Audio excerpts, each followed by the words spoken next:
ناظرین، پروگرام ہمارے اخبار کے دوسرے حصے میں آپ کا خیر مقدم ہے۔ ناظرین، لداخ کے بارے میں بات ہو رہی تھی۔ لداخ میں خاص کر لیہ میں، لداخ ایک ریجن ہے جس میں کے دو بڑے حصے ہیں، ایک لیہ اور ایک کارگل۔ کارگل میں جو کشمیری نسل کے زیادہ لوگ رہتے ہیں، جو زیادہ تر مسلمان ہیں، اور لیہ میں چینی نسل کے جو لوگ ہیں، بدھ، یہ لوگ زیادہ تر بدھ ہیں۔ تو اب یہ ریجن کے دو حصے ہیں۔ اب وہاں لیہ میں کرفیو ہو گیا۔ کارگل میں بھی لوگوں نے کل جمعہ تھا، وہاں بند منایا۔ اپنے بدھی یعنی جو لیہ کے جو لوگ ہیں ان کے ساتھ اظہار یگانگت کرتے ہوئے انہوں نے کل بند منایا۔ اور لیہ میں بدترین یعنی صورتحال، اور کل تشدد کے بعد، خاص کر سونم وانچک کی گرفتاری کے بعد، وہاں بہت اضطراب ہمیں سکون پایا، وہ مطلب پایا جاتا ہے کہ بالکل خاموشی ہے، ایک اضطراب ہے۔ یہ کب لاوا پھر پڑ سکتا ہے بول نہیں سکتے، لیکن حکومت نے بڑے پیمان پر کریک ڈاؤن شروع کر دیا ہے۔ جو بھی حکومت کے مخالف، اور جو یوٹیوبرز پر پابندی لگا دی گئی، انٹرنیٹ پہ پابندی لگا دی گئی ہے، میڈیا پہ پابندی لگا دی گئی ہے، تو یہ ایک بدترین، جو بھی کہیں گے ان کے خلاف گرفتاری کی جائے گی، یہ اعلان کیا گیا۔ اب آتے ہیں ناظرین عالمی خبروں کی طرف۔ عالمی خبروں میں دیکھیے، یونائٹڈ نیشن کی جنرل اسمبلی کے اجلاس چل رہے ہیں، اور جنرل اسمبلی کے اجلاس میں اب دیکھیے، یونائٹڈ نیشن کے تحت انٹرنیشنل کورٹ آف جسٹس ہے اور انٹرنیشنل کرمنل کورٹ ہے۔ ان دونوں عدالتوں نے نتن یاہو کے خلاف گرفتاری کا وارنٹ جاری کیا ہے، اور ان کو جنگی یعنی نسل کشی کا مجرم قرار دیا۔ یہ فیصلہ آ چکا۔ اب اس فیصلے کی عمل آوری تمام رکن ممالک پر بھی اور یونائٹڈ نیشن پر بھی ہوتی ہے۔ لیکن دیکھیے، یہ شخص اقوام متحدہ کی جنرل اسمبلی میں جا کے خطاب کرتا ہے، اور کوئی اس کی گرفتاری چھوڑیے، اس کے اوپر آنکھ اٹھا کے دیکھنا نہیں سکتا۔ اتنا خوف، ایک مجرم آتا ہے جو انسانیت کا قتل کرنے والا ہے، انتہائی جابر قاتل، اور اس پر اس کی گرفتاری اور اس کو ارسٹ کرنے کا وارنٹ ہے۔ کون سی عدالت کا؟ یونائٹڈ نیشن کی عدالت کا۔ اور وہ یونائٹڈ نیشن کے ہیڈ کوارٹر میں آ کر جنرل اسمبلی میں خطاب بھی کرتا ہے۔ دیکھیے، خیر مسلم ممالک یا دیگر ممالک، کئی ممالک، 100 سے زیادہ ممالک کے نمائندے جب وہ بات کر رہا تھا تو اٹھ کے چلے گئے، اور اس نے کیا بربریت کی وہاں، کہا کہ نہیں، یہ حماس کو نیست و نابود کر دیں گے۔ کوئی غزہ کی سچویشن کھل کے کہہ رہا ہوں، کیونکہ انہیں اور اس کا جو آقا ہے یا غلام ہے، جو بھی ہو، حیثیت امریکہ کی جو ہے، چونکہ امریکہ اس کے حکم پر چلتا ہے، تو وہ اب ایسا دکھ رہا ہے کہ دنیا میں یہی دو طاقتور ہیں، سارے لوگ بالکل مجہول ہیں۔ یہ سچویشن ہوئی۔ اور دیکھیے اس کی تقریر، دیکھیے آپ کس طریقے سے درندگی کی بات کر رہا تھا۔ کہا تھا کوئی بہت نہیں ہے، ہم برابر اس کا صفایا کر کے رہیں گے، بلا کر ختم کر کے رہیں گے۔ اور اس سے کچھ پہلے محمود عباس، وہ بھی آقا کا مطلب واشنگٹن کے آقا کا غلام ہے، اس نے کیا کہا، دیکھیے آپ، نتن یاہو کی جیسی تقریر کرا اس نے حماس کے خلاف۔ حماس ایک کلپریٹ ہے، حماس کو پوری طریقے سے مزاحمت چھوڑ دینی چاہیے، ہم غزہ کا جو ہے فلسطینی اتھارٹی لینے کو۔ ارے تمہاری اتھارٹی میں خود وہاں مغربی کنارے پر اسرائیل بربریت کر رہا ہے، دیکھیے، اور تمہاری یہ حیثیت دیکھیے، تم کو امریکہ میں آنے نہیں دیا، تم حالانکہ تم مجرم نہیں ہے۔ ایک مجرم کو یونائٹڈ نیشن کی جنرل اسمبلی میں خطاب کرنے کو دیا جاتا ہے، اور محمود عباس ایسا غلام ہے جس کو خود امریکہ کا غلام ہونے کے باوجود بھی اس کو امریکہ آنے کی اجازت نہیں دی جاتی۔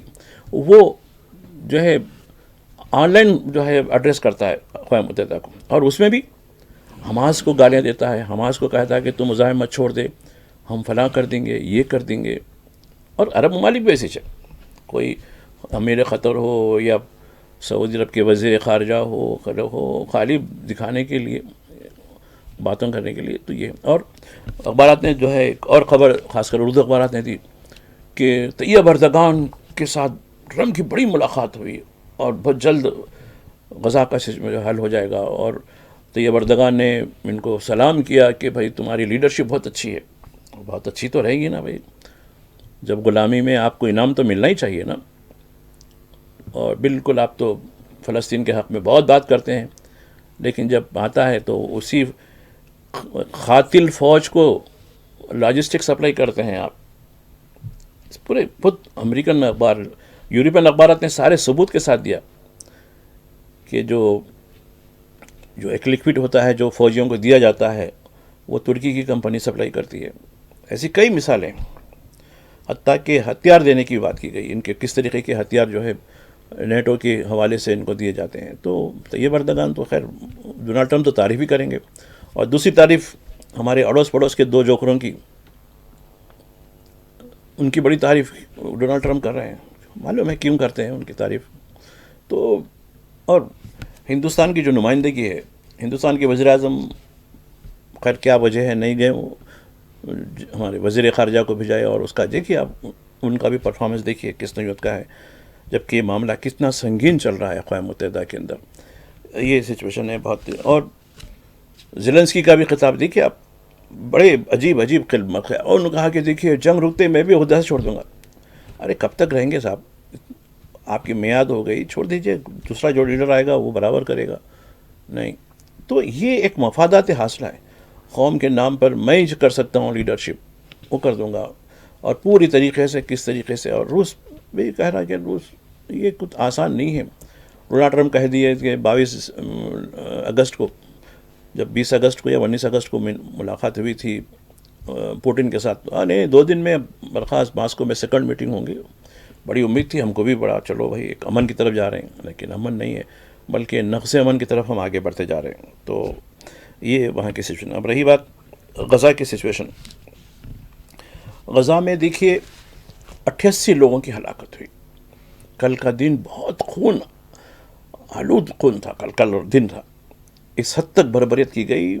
یہاں نتن یاہو جنرل اسمبلی میں ایک مجرم تھا لیکن وہ خطاب کر رہا تھا، اور دوسری طرف غزہ میں بدترین قسم کی بمباری کی جا رہی تھی. کس پہ؟ معصوم لوگوں پہ جو نقل مقامی کر رہے ہیں اپنے سلامتی کے لیے.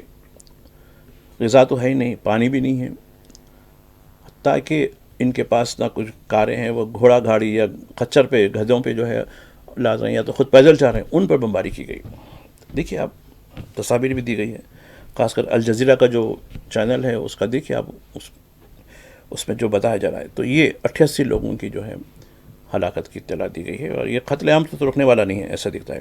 یمن کی طرف سے ہلکی سی مزاحمت ہو رہی ہے، چونکہ یمن کے کل جو صدر مقام سنا میں جس شدید بمباری کی گئی ہے اس کی وجہ سے وہاں کئی تنصیبات متاثر ہوئے ہیں.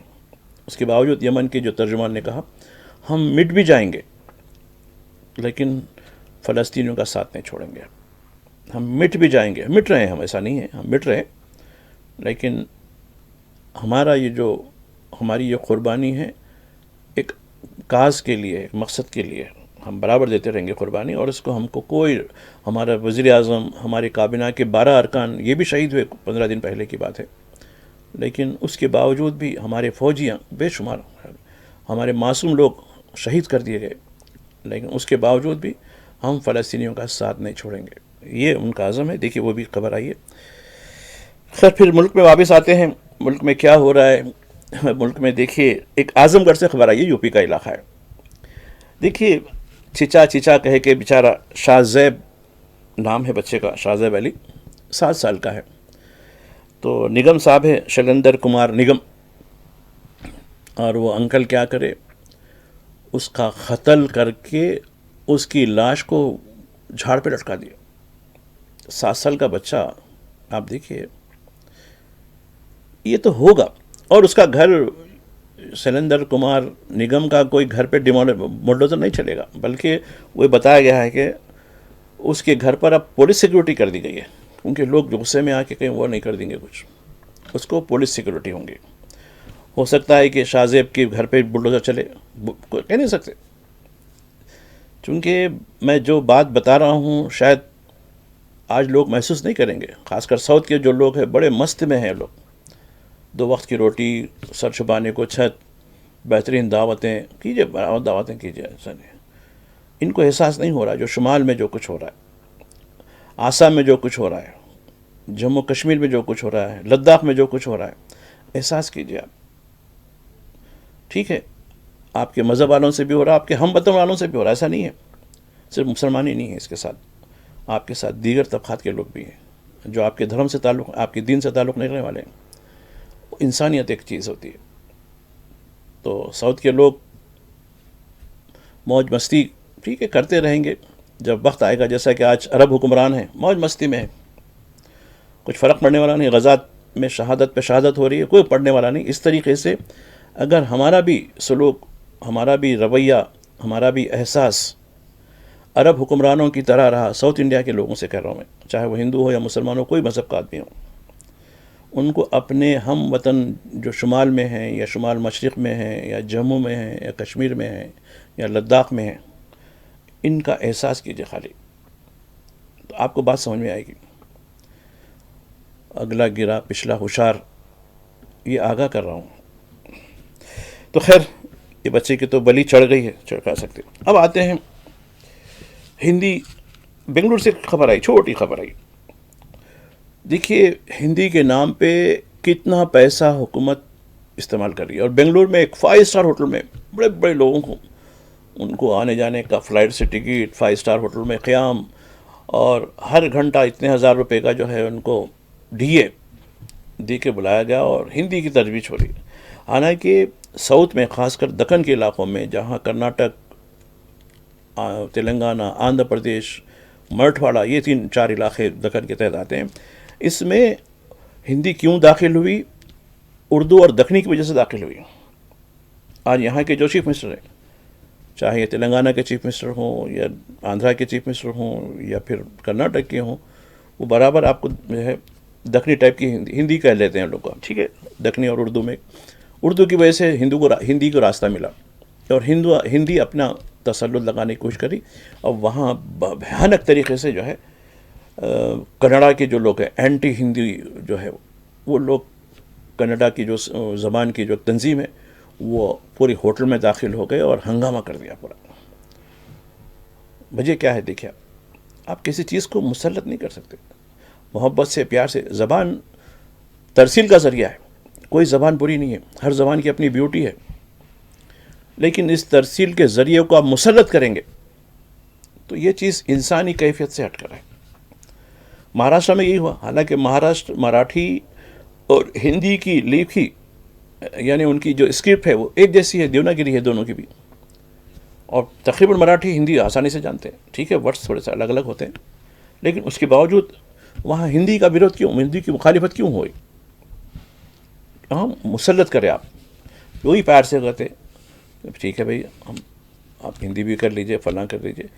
ٹھیک ہے، تامل ناڈو کی بات میں سمجھ میں آتی ہے، اور خاص کر کرناٹک اور تلنگانہ کے اندر یہاں دکنی جو ہے، جو اردو کی ایک پہلی شکل ہے، اس کی وجہ سے ہندی کو جو ہے مقام ملا. لیکن آپ دکنی کو، اردو کو بالکل نظر کر کے ہم ہندی چلائیں گے جو کہیں گے. اب دیکھیے کنڑا والوں نے آ کے احتجاج کیا، اور مہاراشٹر میں مراٹھی والوں نے آ کے احتجاج کیا کہ بھئی آپ یہ مسلط نہیں کر سکتے آپ. تو یہ اب یہ کہہ رہے ہیں کہ نہیں، ایک ملک، ایک زبان، ایک تہذیب، ایک الیکشن، یعنی 1 nation 1 election, 1 nation 1 religion, 1 nation 1 language, 1 nation 1 culture. یہ کیا ہو سکتا ہے ہندوستان میں؟ لیکن یہ اس کو کرنے کی کوشش کی جا رہی ہے جو ملک کی تباہی کا باعث بن سکتی ہے. تو خیر آتے ہیں، اور کچھ خبریں ہیں جو مانسون سے متعلق ہے. جہاں تک مانسون کا تعلق ہے، دیکھیے مانسون شدید طریقے سے لپیٹ میں لگا ہوا ہے، خاص کر شمال میں بھی اور جنوب میں. جنوب میں تلنگانہ، آندھرا پردیش اور شمالی کرناٹک کا بڑا متاثر ہے، اور مسلسل بارش ہو رہی ہے. اور اتنی بارش ہو رہی ہے کہ شاید حیدرآباد کے لوگوں کو طغیانی جو 1908 میں ہوئی تھی، وہ بھی 28 ستمبر، کل کی بات ہے، آج 27 ہے، یعنی کل ایسی آئی تھی. اس کے بعد اس وقت کے جو حکمران تھے، آصف جاہ، جو 6ویں آصف جاہ تھے اس وقت، انہوں نے یہاں جو ہے ندی بنایا، اور ندی کا جو پارٹ بنایا، جس کی وجہ سے کہا کہ کئی سالوں تک یہاں اگر سیلاب بھی آئے تو نہیں آ سکتا، چونکہ جو موسیٰ ندی ہے وہ 100 کلومیٹر سے زیادہ کا جو ہے اس کا جو ہے احاطہ ہے. حیدرآباد کا ایک لنگر ہاؤس علاقہ ہے، جہاں اس کے پہلے 2 ریزروائر بنائے گئے تھے، جس کا نام عثمان ساگر اور ہما ساگر ہے، جہاں سے پانی چھوڑا جا رہا ہے اس وقت. اور ندی فل چل رہی ہے اس وقت، اتنی ندی چل رہی ہے، بہت کم دیکھا جاتا ہے موسیٰ ندی. اور یہ چین خلیج خاں برج نام کا ایک علاقہ ہے، وہاں سے جو نکلتی ہے یہ آندھرا پردیش کے علاقے میں وجے واڑے میں جا کے ملتی ہے، جو سوریا پیٹ سے جو تلنگانہ کا علاقہ ہے وہاں سے ہوتے ہوئے کرشنا ندی میں جاتی ہے، اور وہاں جا کر وہاں کرشنا میں داخل ہوتی ہے. تو دیکھیے اس وقت کے حکمران میں کتنی فور سائٹ تھی، کتنی فراست تھی کہ انہوں نے ایک ایسی ندی بنائی جو مستقبل میں کبھی سیلاب سے محفوظ رکھنے کے لیے شہر فرخندہ بنیاد کو. تو یقیناً یہ شہر فرخندہ بنیاد ہے، یعنی سٹی آف لیجنڈ کہہ سکتے ہیں اس کو. یہی وجہ ہے کہ یہاں ہر آدمی چاہے ساؤتھ کا ہو یا نارتھ کا ہو یا نارتھ ایسٹ کا ہو، ہر آ کے یہاں بسنا چاہتا ہے. یہاں کی آب و ہوا، یہاں کا ماحول، یہاں کے لوگ، اور یہاں کے لوگ بالکل اپنے میں رہتے ہیں، کسی غیر حیدرآبادی کو وہ کچھ تکلیف بھی نہیں دیتے. یہی وجہ ہے کہ یہاں کی آبادی ریمپٹ بڑھتی جا رہی ہے اور اس کی وجہ سے کچھ مسائل بھی پیدا ہو رہے ہیں. تو خیر ناظرین، مانسون سے متعلق بات کرنی تھی تو مجھے وہ بھی کہنی پڑی ہے، لہٰذا اس طرح آج میری آپ کے ساتھ گفتگو رہی. اب میں آپ سے رخصت ہونے کی اجازت چاہتا ہوں، پھر ملاقات ہوگی. خدا حافظ.